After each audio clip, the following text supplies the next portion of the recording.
cannibal ducks.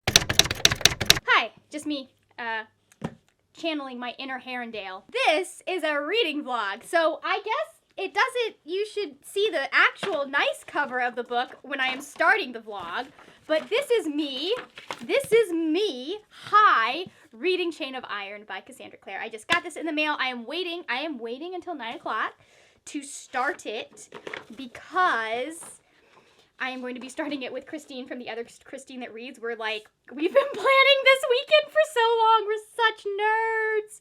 We are such nerds, but we were definitely planning to sit down and read this together. And then I guess Christine had the patience of a saint and has not picked it up because she wanted to start it with me. So we are going to start it together live on my channel. It's going to be fun. I am going to lose my ever-loving mind. Just absolutely lose my shit, guys. I am going to be...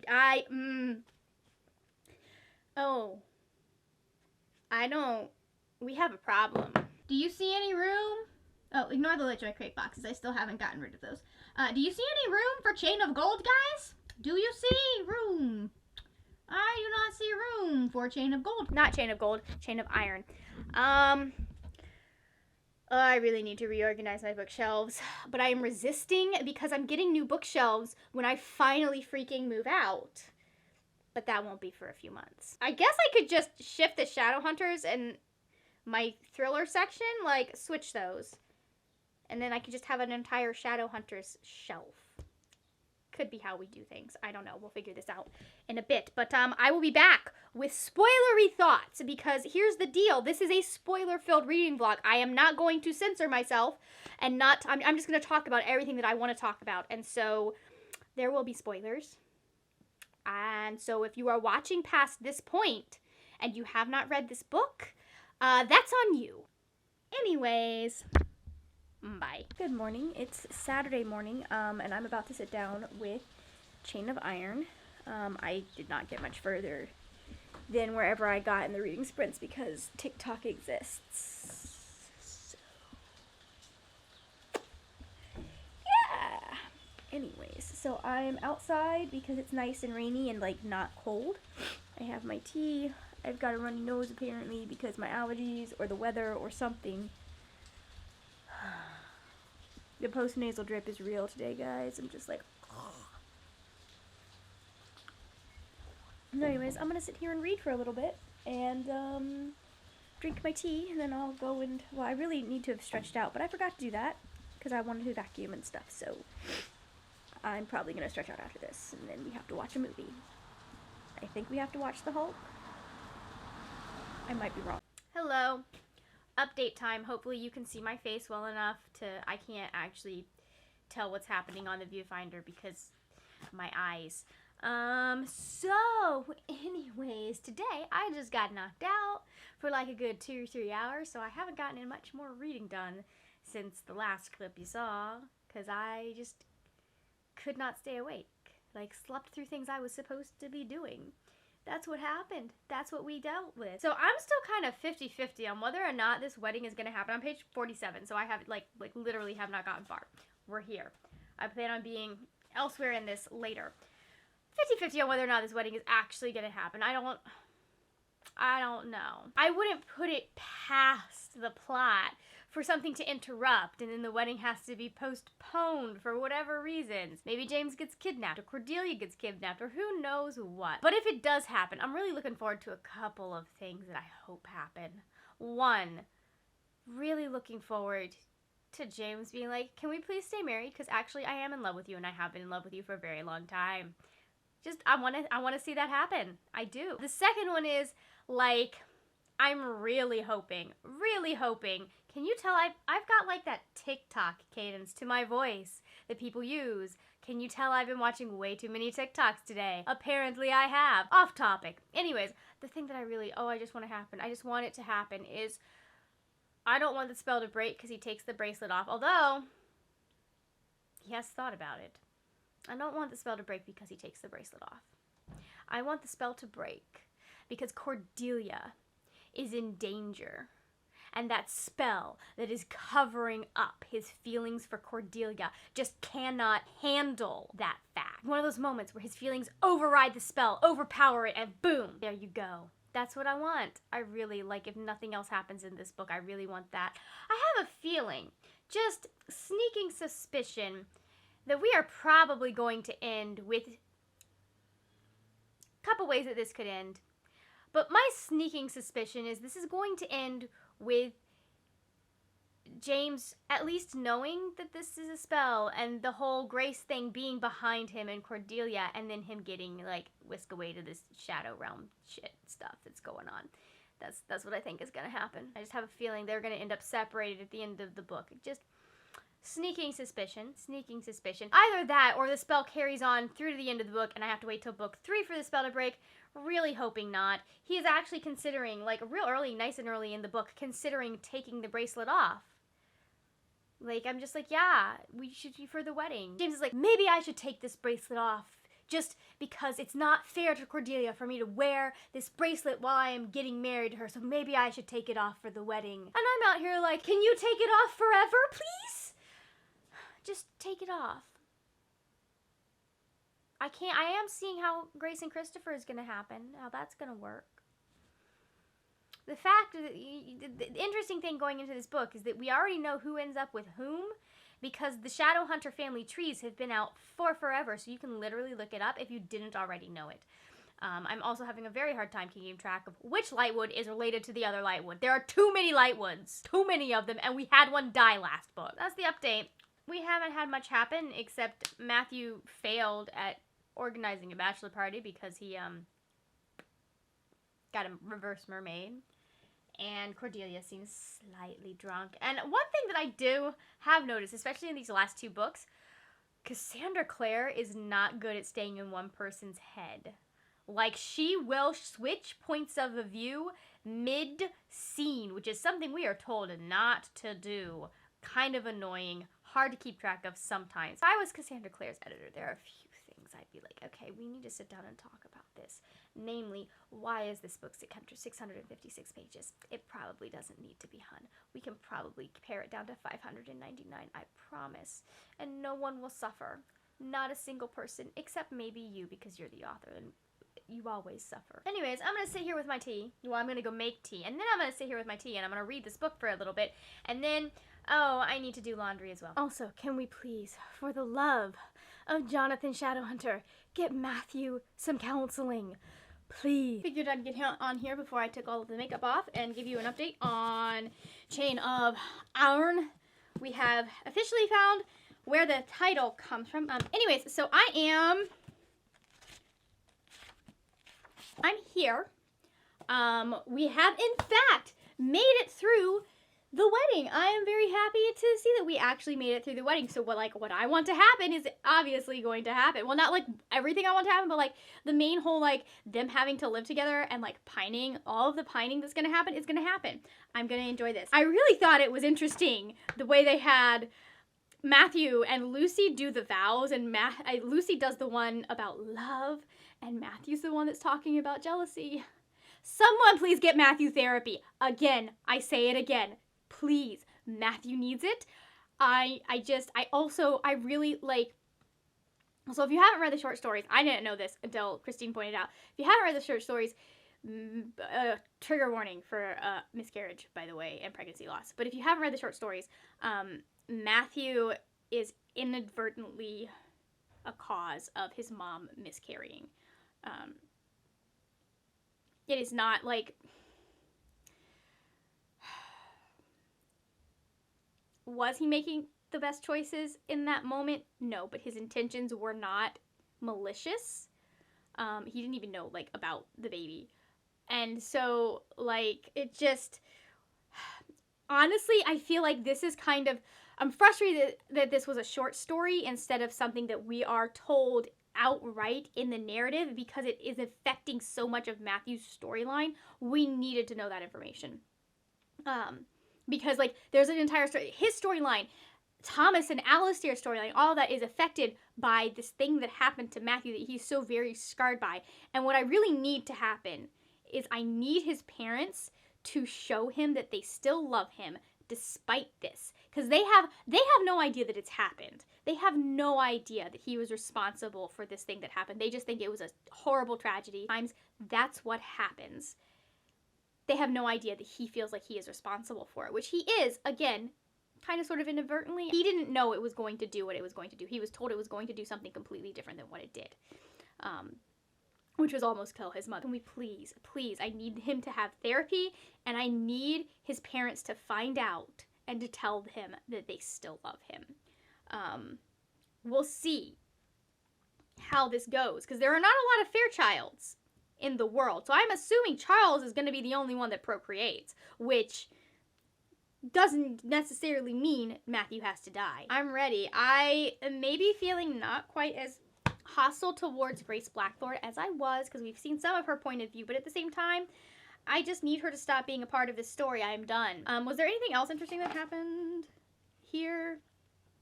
Oh my gosh, James and the house. Like, he put so much effort into making sure that she was gonna like this house, despite the fact that they're only gonna be there for a year. He just is so sweet and kind and caring and aware of how other people feel, and I love it. Like, he just...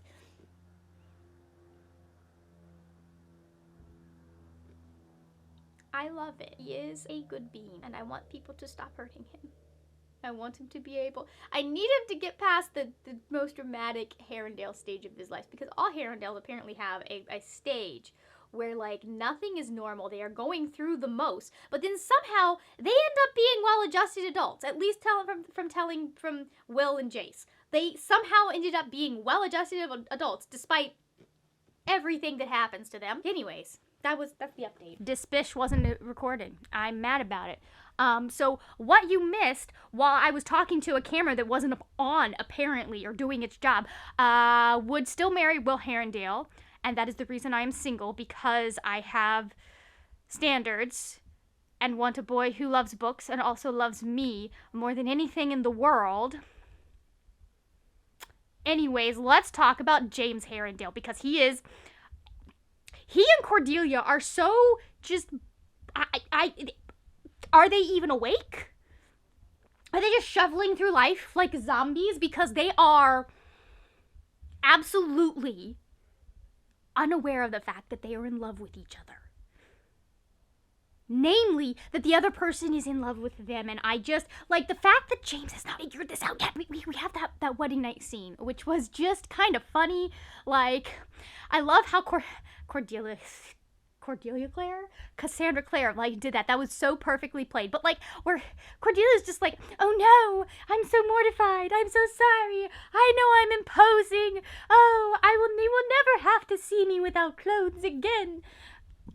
Honey, you still had clothes on. All of them. All of your clothes were on. I was like, he's not asking you to leave because he is offended, ma'am. He is asking you to leave because he's horny. He is horny. And he's a gentleman. And so he's like, I want to take down the rest of that corset and all the rest of it. And he's struggling with this fact because he thinks he's supposed to be in love with someone else, but he's not. He's in love with Cordelia, and it's only because there's this freaking bracelet with this spell. And he's horny, honey. He wants to tap that, and he feels weird about it. And he's also a gentleman. And can we appreciate narratives that have boys that are in control of their sexuality and do not portray them as mindless dumbasses that have no control? Can we just appreciate that? Such a proper Edwardian gentleman, which Victorian and Edwardian standards kind of screwed us over. Anyways, so from there, we go to James not wanting to leave the house because he's having so much fun playing chess with Cordelia. My God, what happens when they discover sex? It's going to be hilarious. They will not leave. Like, no one will want to go to their house. I'm surprised that people are, well, I guess their friends already know that they're not actually married. Not wanting to leave his house. He is comparing his marriage to Cordelia to his father, the way his father feels about his family.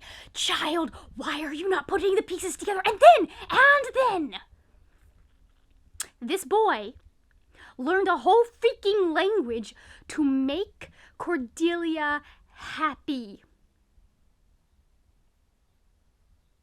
I don't know about you, but I don't know many boys that would learn a whole freaking language for no other reason than to make their wife happy that are not in love with their wife. Someone please come hit this child upside the head. Like, can you imagine when he's explaining this entire situation to, like, Will and Tessa? And Will's just gonna be like, wait, I'm sorry, you didn't realize you were in love with this girl? You didn't, what? And he's just gonna have to walk out of the room because he's not going to be able to anymore. Worried about Matthew right now. This child needs a therapist. Again, like I said, he needs a therapist. And, Charlotte, why are you the way you are? Like, I kind of understand how Charles ended up the way he ended up. How is Will the most functional of all of Charlotte's children? How is this a thing? Explain that one to me. Will Herondale, the most functional of all of Charlotte's children. I'm gonna need a minute to sit with that. I don't know really what else happened. I got to page something I just hit the 200s. What's her name? Christine. I'm sorry, Christine. Christine tells me I'm going to really enjoy page 250 to 280, but I have a video that I need to get up today because Vaultathon. So I'm going to, do my usual after the evening thing, go outside, get some sunlight so we're not depressed, and then I will edit a video. Anyways, is there anything else I wanted to talk to y'all about in this book? I don't know. I'm on page... Oh, that's right. Someone died. And Lucy's talking with ghosts, as usual. This chess game stuff. Let's just say it as this chess game shit is the most romantic thing.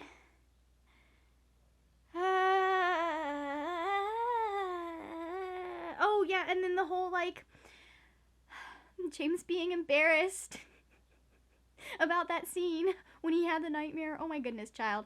She, would 100% have been okay if things had gone farther and y'all hadn't been interrupted. Is this child going to die of an aneurysm before he gets this bracelet off? I don't know. Okay, so also interesting thing. So I like Lucy and I like Jessie as characters. I'm enjoying their story. We're going to need a lot more build for me to understand this romance, though. Like, I'm into it. I am. And I'm into it. It's a human and a ghost, and I'm weirdly into it. Mostly because I know he ends up not being a ghost anymore. I already know that part. Because there are Lightwoods. No, there are Blackthorns. There are too many Lightwoods, by the way. There are too many Lightwoods. I'm worried. I feel like someone might die. I don't think Cassandra Clare is doing as good a job of building the romance between Jessie and Lucy as she could have been, because we're smack in the middle of this thing and it's like Lucy's like, oh, I'm in love with you, and I'm just like,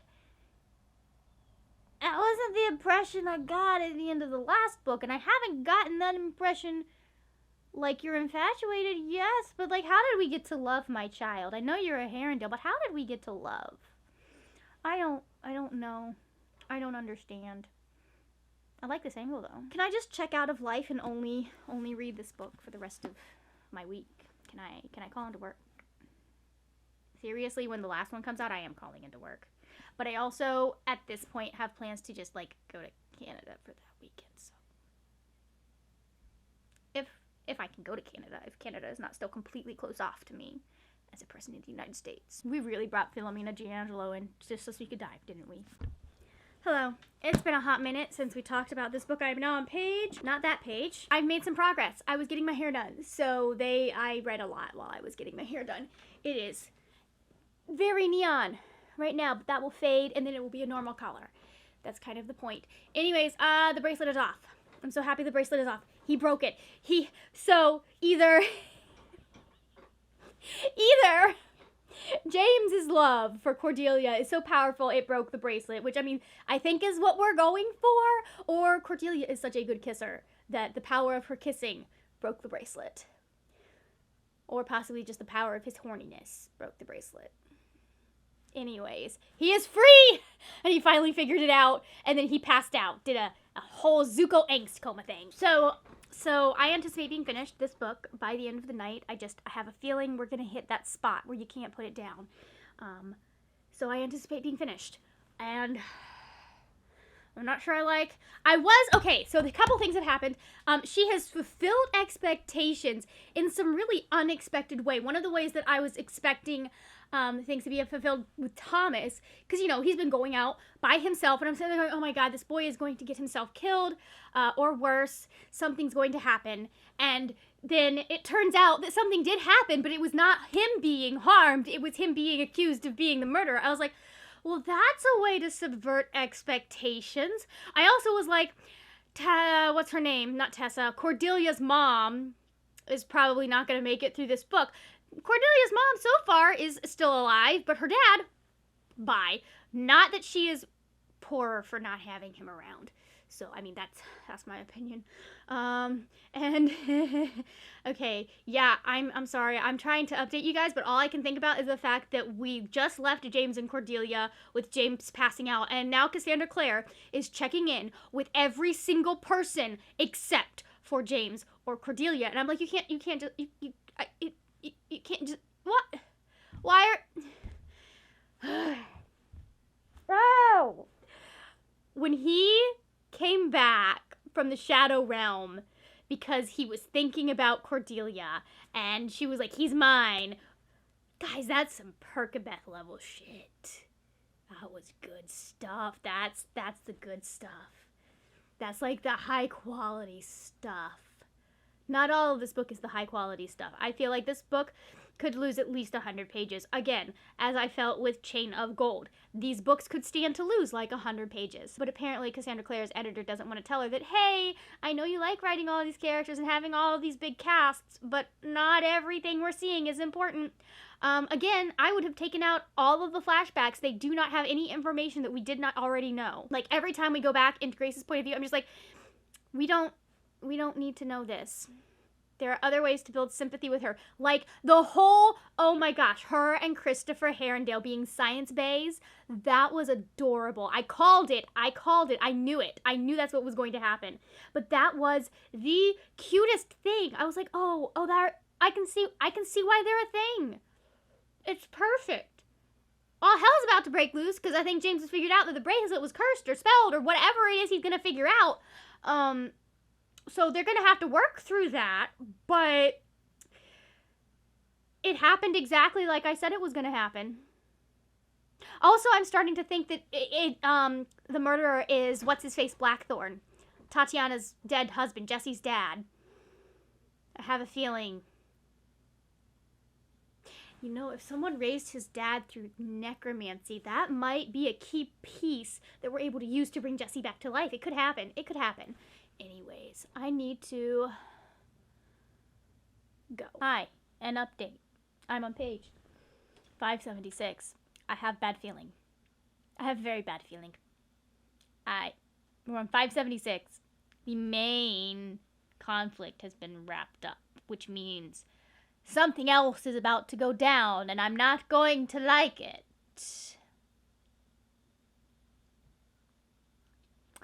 Mistakes were made. I'm not going to be happy with this.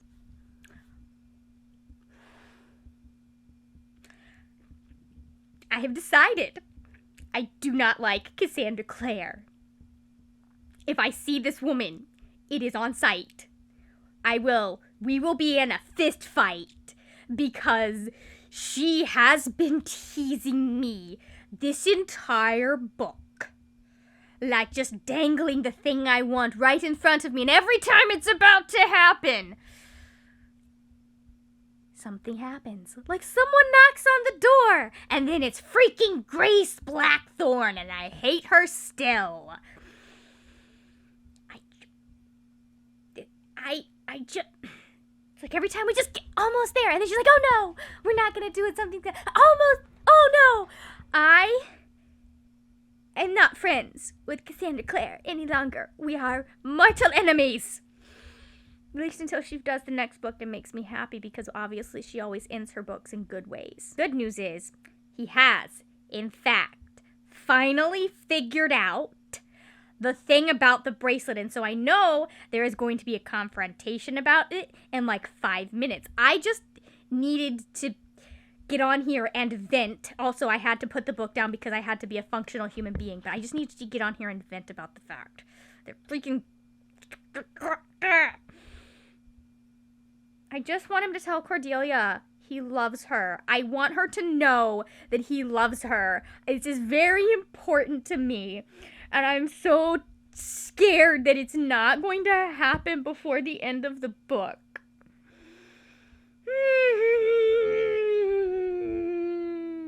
I know this ends badly, and I'm okay with that. I am okay with just about anything that can happen as long as no one's dead. If he just gets the chance to be like, hey, so that bracelet was a spell, and actually, I've been in love with you the entire time. No, I'm not okay! Hi, hello, we are here to wrap this up. It got 5 stars. Probably to your surprise, considering what the last clip entailed. But yes, this got 5 stars. I love it. It was so frustrating, but so very good. I actually am filming this, wrap up, this part, for the second time. The second time! Because I deleted the first one on accident. Because I am behind on vlogs, and so sometimes that means you delete clips and lose clips and forget that clips are on the memory cards that they are on. So we're just, yeah. I'm really sad about that because y'all missed me doing the thing where I'm like, Cassandra Clare is into edging, isn't she? Because she does the thing in this book where there is a specific thing that if you were a James and Cordelia, wait a minute, there are spoilers. She just kept bringing you right up to the moment that James and Cordelia would realize they're in love with each other, and then she'd be like, oh, no, we're gonna keep going somewhere else. And I'm just like, the ending of this book, what... I have never been so mad at Will Herondale in my life. I love the man. He is quite possibly my second favorite Shadowhunters character. Possibly my first. He and his wife flip-flop a lot. But, like... Am I mad at Will or am I mad at Lucy? I mean, Lucy was just trying to do a thing and then she ended up getting kidnapped, sort of. So, like, I don't... Long story short, I loved it. I still stand by saying that this was too long. I think that there is a lot that Cassandra Clare will tell you, and then she'll tell you again. I noticed this in City of Heavenly Fire. Trying to remember which ones are in the Mortal Instruments. I noticed that first in City of Heavenly Fire, that her writing is not as tight as it could be. And also, cut like half of the backstory with Grace. Like, a lot of that could have just been something that was mentioned in Grace's head. We did not need those extensive flashbacks. Like, some of it was important, some of it was interesting, but we didn't need like full scenes when there was so much else going on. I don't think that opinion of Cassandra Clare's writing is ever going to change, but I'm still gonna read her books because I still love them, and like, it's a small price to pay to have to read long books. I loved the antics in this book that we get between the boys and getting the girls involved, and the fact that like Lucy and Cordelia are more involved in everything that's going on, and that whole mystery of someone who is murdering people. That was fun. That was good. I loved. I just book makes me happy. I am so ready for the next one, and much more calm about it than I think I was the last time I filmed this clip, because at this point I have 6 months to wait versus a year. So, I am going to like at this point, I will be taking work time off if I am still at my job that I am at and not doing what I'm planning on doing next year. And I will be going to Canada so that Christine and I can go suffer together. If you are feeling chatty, please go down in my comments and let me know, like, what is your Will Herondale? What is that dramatic, dumb character that's just like, you sit there and you go, please stop and think about this. Like, what?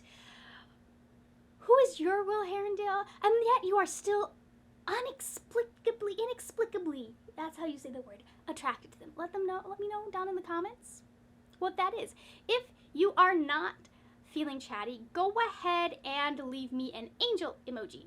I think there's an angel emoji. There probably is an angel emoji. If not, just, I don't know, leave me a bird or something that has wings. Thank you so much for watching. If you enjoyed this video, please give it a thumbs up. Also, if you enjoyed this video, I will go ahead and give you some of my other Shadowhunters videos. I am doing a chronological reread that I'm very behind on of the Shadowhunters series, so that'll be here, and some of my other Shadowhunters videos will be here. That is it for now, my friends. Happy reading, and I will see you later when we will talk about more wordy, nerdy things. Bye!